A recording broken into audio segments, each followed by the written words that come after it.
जय गुरु जी। शुक्राना गुरु जी, बहुत बहुत शुक्राना आप जी का। हर घड़ी, हर श्वास, हर पल आपका शुक्राना मेरे मालिक। अपनी मेहर, अपनी कृपा दृष्टि अपने सभी बच्चों पे बनाए रखना गुरु जी। अपनी सेवा, अपना सिमरन, अपना सत्संग बख्शते रहना गुरु जी।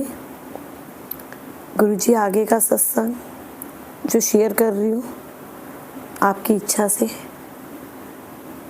अगर कोई गलती हो जाए संगत जी तो मुझे माफ़ कीजिएगा। 1 जून 2018 संगत के घर सत्संग था। मैं सत्संग में गई। जैसे ही सत्संग में बैठी तो एक संगत आई और उसने मेरे को एक टिश्यू दे दिया। मैं मन ही मन सोचने लगी कि यार मैं टिश्यू का क्या करूँगी, कुछ खाने को तो मिला नहीं और आते ही टिश्यू दे दिया मुझे। और उसके बाद मैं दिल से गुरुजी से अरदास करने लगी कि गुरुजी कनेक्शन बनवा दो, जैसे हमेशा करती हूँ। और आंखें बंद करके जैसे ही बैठती हूँ तो गुरुजी ने मुझे बोला कि वो मेरी मदर इन लॉ को लेके जा रहे हैं। अब पता चला कि टिश्यू क्यों दिए गए थे। मैं लगातार रोए जा रही थी और उसी समय एक शब्द बजा, जिसकी वस्तु वही ले जाएगा, जिसने मुझे कन्फर्मेशन भी दे दी। और वो सत्संग एक बर्थडे का सत्संग था और मैं मन ही मन गुस्सा हो रही थी कि इस संगत ने अगर प्लेलिस्ट तैयार की तो ये शब्द क्यों लगाया। ऐसा शब्द थोड़े ना लगाते हैं। अकल नहीं थी, समझ नहीं पाई थी गुरुजी की लीला को। करते सब गुरुजी हैं, बस हम सब तो एक बहाना होते हैं, हम कुछ नहीं कर सकते। अब मैं बहुत डर गई। सत्संग कंप्लीट हुआ और मैं घर आ गई। घर आई तो मुझे बहुत डर लग रहा था। और जब मैं घर आई तो मैंने आते ही अपने हस्बैंड से बोला कि सुनो, मम्मी की तबीयत ना ठीक नहीं है, गुरुजी ने मुझे बोला है तो उनको एक बार हॉस्पिटल ले चलते हैं दिखाने के लिए। अब मेरे हस्बैंड ने मेरी मदर इन लॉ को कहा, लेकिन वो मानने को बिल्कुल तैयार नहीं थी। अब मैं भी खुल के उनको कैसे बताऊं। धीरे धीरे रात हो गई। जब रात हुई तो मैंने एक बार धीरे से उनके कान में ये बात डाली कि गुरुजी ना मेरे को बोल रहे हैं कि वो ना मम्मी को लेके चले जाएंगे। उन्होंने संगत जी मुझे बहुत गुस्सा किया। इतना डांट पड़ी मुझे कि तू करती क्या है वहाँ जाके सत्संग में, पता नहीं उल्टी उल्टी सीधे सोचती है और फिर आके घर पे उनको ना बोलती है, तो आज के बाद सत्संग नहीं जाएगी। और मैं मन ही मन गुरुजी से बोलूं कि गुरुजी मैंने तो कुछ नहीं किया, सब तो आपने किया है। तो मैंने अपने हस्बैंड को बोला कि एक बार इनको डॉक्टर के पास ले चलते हैं। अब उस संगत के घर से मुझे 1 चम्मच खीर प्रसाद उन्होंने मुझे दिया कि इसको ले जाओ। मैं घर लाई और मैंने अपने हस्बैंड को बोला कि सुनो, ऐसा करते हैं, मम्मी को ये खिला देते हैं। लेकिन वो 3-4 दिन से बिल्कुल कुछ खाना पीना कुछ भी नहीं ले रही थी। हमने ज़बरदस्ती, एक जैसे मेडिसिन खिलाई जाती है, हमने ज़बरदस्ती उनके मुंह में डाल दिया। संगत जी जैसे ही मुंह में प्रसाद गया तो उन्होंने वॉमिटिंग कर दी। जब सुबह 2 जून 2018 को सुबह मैं उठी तो वो मेरे को बोली उठते ही, चल कितने लेके जाती है, चल तेनू डॉक्टर को ले जाना ना, मैनू घरों कढ़ना है ना, तो चल।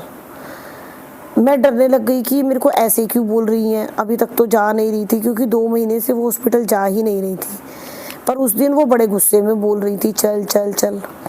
अब मेरे हस्बैंड ने बोला कोई बात नहीं, डांट रही है तो कोई बात नहीं। मैं रोने भी लग गई। मैंने कहा मुझे कोई शौक थोड़े ना हॉस्पिटल जाने का इतनी गर्मी में। तो बोले कोई बात नहीं, उनका मन खराब है शायद, तो इसीलिए। अब हम 2 तारीख को इनको हॉस्पिटल लेके चले गए। जैसे ही हॉस्पिटल लेके गए तो उन्होंने जाते ही इनको एडमिट कर लिया। 3 तारीख तक मम्मी अच्छे से बात कर रहे थे, बट मेरे कानों में सिर्फ एक ही शब्द बजे जा रहा था, जिसकी वस्तु वही ले जाएगा।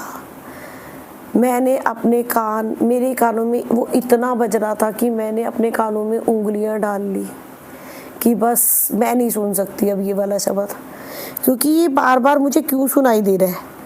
कोई फ़ोन नहीं चल रहा है मेरे पास और मन से मैं मंत्र जाप करने की कोशिश कर रही हूँ, पर हो नहीं पा रहा था। 4 जून सुबह 3:30 बजे उनकी तबीयत ख़राब हुई और वहाँ पे मेरा ब्रदर आता है और बोलता है, मैं बड़े मंदिर जा रहा हूँ, गुरुजी को बोल देता हूँ कि गुरुजी ना आराम से ले जाएंगे। मैंने कहा नहीं, ऐसे नहीं बोलते, ठीक हो जाएंगी वो। और संगत जी, आप यकीन नहीं मानोगे, वो एक अरदास करके गुरुजी के पास गया और वहाँ पहुँचता है तो उसी समय लगभग 2:30 बजे मंडे का दिन मम्मी की डेथ उन्होंने डिक्लेयर कर दिया। अब मैं मन ही मन सोच रही थी कि गुरुजी ये क्या हुआ, ये कैसे हुआ। वो मंडे का दिन था। अब जब मैं बाहर बैठ के वो बॉडी को पैक कर रहे थे तो मैं बाहर बैठ के रो रही थी कि मैं घर अकेले कैसे जाऊं, मुझे तो बहुत इतना बड़ा घर है, मैं कैसे अकेले रहूंगी। तो बहुत टेंशन में थी और लगातार रोए जा रही थी। किसी रिश्तेदार से बात भी नहीं करना चाह रही थी। बहुत सारे लोग आ चुके थे पर मेरा मन किसी से बात करने को नहीं था। मैं अकेले जाके एक कोने में बैठी थी उसी समय और गुरुजी से मतलब एक तरह से झगड़ा कर रही थी कि गुरुजी आपने ये क्यों किया। अगर वो बैठी रहती तो आपका क्या ले रही थी, कोई बात नहीं, बैठे रहने देते, एक सर पे तो थी। और इतने में गुरुजी ने मुझे बोला कि याद करो दिन, उदों तू 1500 रुपए दी किसी दी हेल्प किसी सी, तेनू पता है मैं तेरा 15 लाख का खर्चा घटा देता। अब मैं यही सोचती रहती थी, यार मुझसे बात कौन करता है, पर वो थॉट्स, वो कानों में आवाज़ इतनी तेज आती है कि उसको मैं निगलेक्ट नहीं कर सकती थी। ये सब गुरुजी की मर्जी थी। अब गुरुजी सब जानते थे, तो गुरुजी जो भी करते हैं ना हमारे लिए नहीं, किसी के लिए भी वो अच्छा ही करते हैं। अगर हमें बाद में शारीरिक दुख ज़्यादा मिलने हैं तो उस हालात में गुरुजी उनको ले जाते हैं। हाँ, हम इंसान हैं, हमें प्यार हो जाता है, कोई भी है, हम रिश्तों में बंधे हुए हैं, पर गुरुजी ने जो समझाया है वो यही है कि कोई अपना नहीं है। जय गुरुजी, शुक्राना गुरुजी, बहुत बहुत शुक्राना आप जी का।